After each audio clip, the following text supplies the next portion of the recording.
If you've ever dreamed of getting into property, leaving your job and being financially free, but you haven't got a massive pot of money to start with, then you need to watch this short documentary. It's about a lady called Yolanda. Yolanda came from Romania with absolutely nothing, and now she's got a property portfolio that she controls of £4.5 million, which brings her in a turnover of £500,000 a year.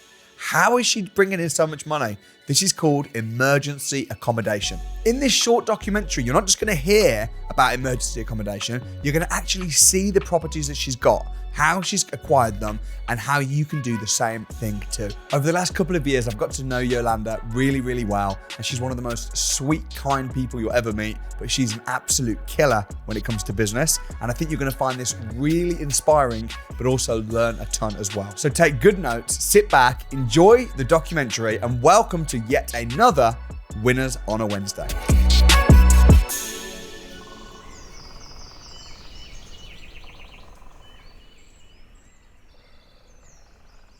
So we lived here for 5 years. I remember giving birth, so coming home with a baby, the place started to get smaller and smaller with all the toys around. So we felt like we needed a bigger space, but I didn't want it to sell. So I refinanced at that point, thought I can do a buy-to-let and just have a normal AST. I was listening because I started to see Samuel, and he kept saying, super rent on steroids. Just don't do normal ASTs. So that's how I come across him and understanding if I turn this into a serviced accommodation, I might have a better return. Before becoming successful, you need to understand what not to do. And Yolanda just said it. She said that she heard me saying super rent, super rent. Don't just rent to normal people on AST contracts. AST contracts, assured short hold tenancy. This is where you've got all the Renters Reform Act, you've got tenants' rights, you get very low yields. What she found was serviced accommodation and later emergency accommodation, which we're going to get to. This generates between 8,000 to 9,000 a month, and it's the best property I've had. This is one of the properties that I learned how to manage serviced accommodation, how to manage guests, how to use channel manager, how to make sure I don't get double booked, because at the beginning I knew nothing.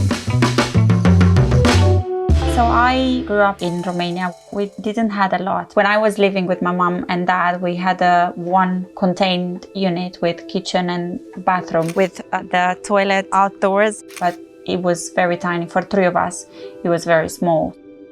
I believe coming from that part doesn't necessarily have to make you upset. I think it actually makes me proud of where I come from, and being able to achieve this now and just to have more, it's so much more fulfilling, because if I had it since I was born, probably I wouldn't appreciate it as much.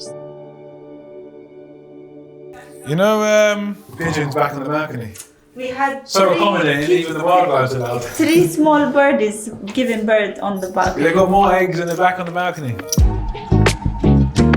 So I bought it in 2017 for $450 because I bought with a Help to Buy scheme. So basically the government helps towards the purchase with 40% of that purchase price. For 5 years, no interest. The government came in with 40%, so if it increased, they would get 40% of the increase. If it were to decrease, they would take 40% of the loss. So it was 180,000 that the government put towards this property. 5 years later, they valued it at 370, so it's 138 back. They were like 42,000 short. Yeah, you're probably fine because of someone like you is why they stopped doing the Help to Buy scheme. Because you worked out the niche. Yeah, the Help to Buy scheme. So the Help to Buy scheme is actually usually the Help to Sell scheme, and it's created to help developers. However, when you're buying a property, ultimately, it's probably going to go up in value a little bit. So Yolanda managed to really maximize the use of this government Help to Buy scheme, which is fantastic. And they are scrapping the Help to Buy scheme. They've now reduced it massively, but she saw the opportunity and she got in. And there's other opportunities today like that, which you can see and get in on if you know what to look for. I remember the salary was about 350 per person. That's the minimum wage in Romania per month. So it's not a lot to live on. I needed to get out of Romania to come and make a better life. I worked in Selfridges in a restaurant. I was also doing birthday parties for kids. I was making okay money, 43 to 48,000 pounds a year. I now make that in a month. Those numbers doesn't seem real. I think it's amazing.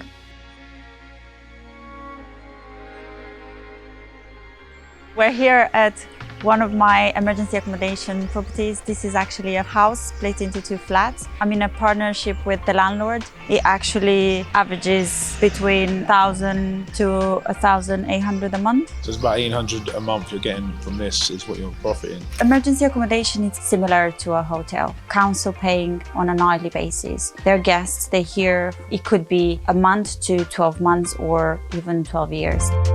In the business, I have my partner, which he's helping a lot. As he says, he volunteers. We do this together every time we have any sort of issues with any properties. He's the one that goes and assess. We work very good together. We understand each other, and he's also helping with our son. Working together, I think it's giving us the chance to spend more time together. There's nothing more amazing than being able to pull your family members in on your business. And also, when you employ your family members, guess what? That is a 100% tax deductible expense. So this is one of the bedrooms. This is their living space with a kitchen. This is the box room. It's not necessarily classed as a bedroom, but it's good for a child. You've got to remember, this is not a room because it starts from 1.45 meters. So most people would come into this room and they'd measure from there all the way to there, and they'd say, yeah, this is a 6.5, 7 square meter room. When in actual fact, you have to measure from 1.45 down to the floor, obviously create your invisible line, and measure that, because this room's technically 3 meters squared. It wouldn't class with much, but you can use it in emergency situations for a child, as you can see they can do in the council allow, because it's not permanent. When I found out about Samuel, I remember wanting to do more in the property industry. I didn't exactly knew where to start from. I started with Samuel, getting the knowledge and understanding the possibilities you can do with the properties. And that's how I started to build my portfolio. Because obviously I come from myself just living in a house as big as this living room and the kitchen. With my mom and dad, we had 2 sofa beds and we just put them on and off in the night. That made me understand, if you're happy with what you got, you can start growing and helping those that don't have. So this is what we're actually doing, helping people that are in these situations. I think they respect us, they respect the properties.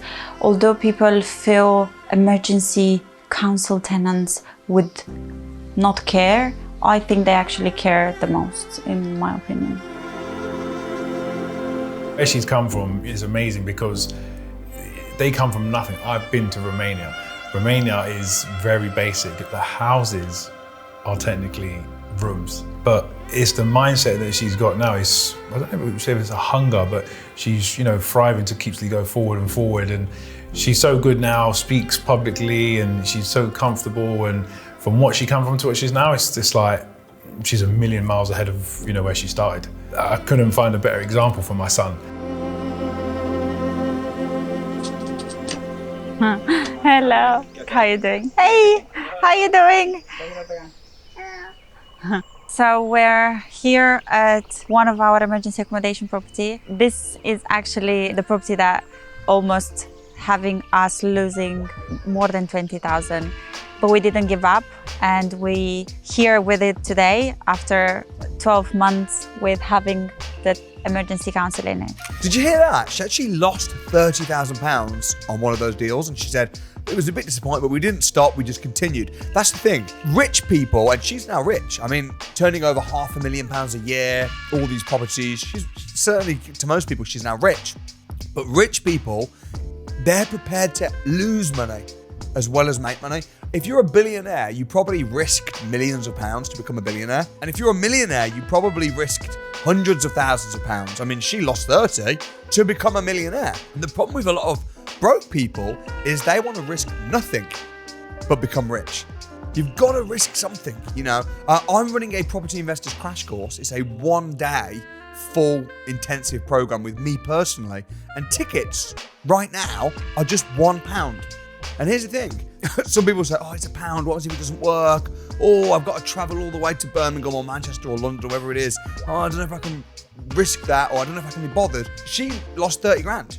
So if you won't risk £1 in one day, are you really set up to be successful? Maybe not. Anyway, I'll leave a link in the description. Take action, right? Come and spend a day with me at the crash course. Anyway, back to the video.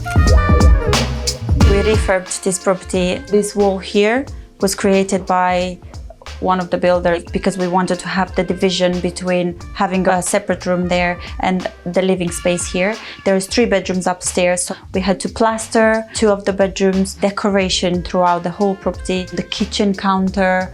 We did quite a big refurb. It was used as serviced accommodation prior for them to be in here. It wasn't generating money through the serviced accommodation because it wasn't managed by us. And the manager technically every month was asking 300, 400, 500. And to be honest, I kept putting money in instead of taking out. So that's when I stepped in and I said, I need to do something about it. So I believe serviced accommodation should work everywhere. If you don't market the property correctly, you will not get bookings. So I think that's what happened in that property. I did a course with Samuel, the social housing intensive. So I learned that the emergency, which is a category of the social housing, it's very hidden in the council. So I thought if I do get through to this, I may save this deal. And that's exactly what happened. I saved the deal. Interesting that she talks about the management of the property. See, I don't think there's any such thing as a good deal and a bad deal necessarily. Generally speaking, a deal is good because you are a good entrepreneur and you know how to make it good. See, she did the social housing intensive, which is a program I run all about social housing. It's an online program. And she learned how to make normal properties, how to make a lot of money, extraordinary money from ordinary properties using social housing, using emergency accommodation, tapping into the council budgets. But unless you know that, you're not going to get a high rent. So it's not about, is this deal a good deal? It's about, am I a good entrepreneur? Can I make the deal good? We're getting about £140 a night on this one. The rent to the landlord is 2,600. The expenses about 600. So it's about 3,200 with everything. Yeah, your profit's just over £1,000. Just over £1,000. I know everyone has this mad concept about, certain people are getting certain things for emergency and councils. Emergency accommodation actually is in place for certain people because it's so important for someone like Mohamed. His eldest kid, she fell critically ill. He lost his job, he had to be with her 24/7 in hospital, and his life literally came crashing down. Even to this day now, he's still going through situations where he literally needs to be caring for her, but still trying to juggle his whole family. He's been through a few emergency placements, and then he landed onto Yolanda's hands, and now he's been in here for a substantial amount of time, and well, I hope he's very happy. Obviously, Mohamed, we've been knowing each other for the last 12 months nearly, isn't it? So yeah, you've been the greatest tenant that I ever had, and I'm grateful for it. You've looked after everything, not just the garden, but even the house. And if anything, you do our best. We do treat every place we go like it's our own home. So we were sent to a place in Hounslow. When I got to the place, from the very sort of first impression, it wasn't great. Behind the beds, there were a lot of food. There were like chicken bones. I thought, let me just keep looking. And I pulled one of the beds out, and there was a dead mouse there. And that was it, basically. Coming from that first place to this, it was day and night difference. That's the thing. People think rich people, people with landlords, property investors and property owners, they're ruining the economy. Rent to rents, that's really bad. That's causing housing crisis. Actually, it's really not. When you're an entrepreneur, when you're a property investor, if you do it right, not only are you making money, but you're also helping people. Albert Einstein said, don't try and be successful, try and be valuable. And when you add value, the money will follow. So money is a certificate of thanks When you're making money, it's because you're making the country better. The reason the government are paying her and the councils are paying her is because she's actually adding value. She's found a need and she's filling that gap. And as a result, she's getting paid. You wanna come with me? Should I show why we have all the stuff in the garage? Why is that? Why is that there? Yeah. Oh, it's a shed. Sorry. Yes, you're right. I just want my son to understand if he wants to do something, he can do it.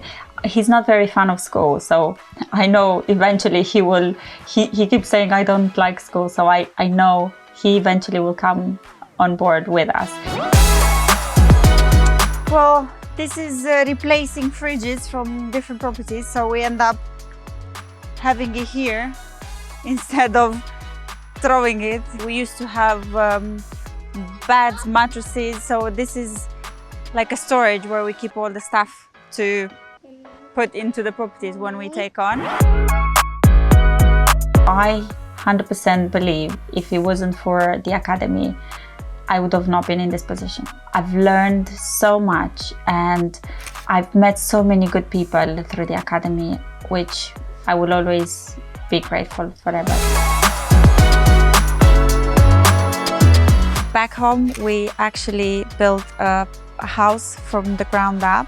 We used to have land with the house from my grandma and grandfather, and now we have all full modernized home with bathroom inside and kitchen and everything. I would always be grateful to everything Samuel said to me, to everything he's done, and I would always praise everything.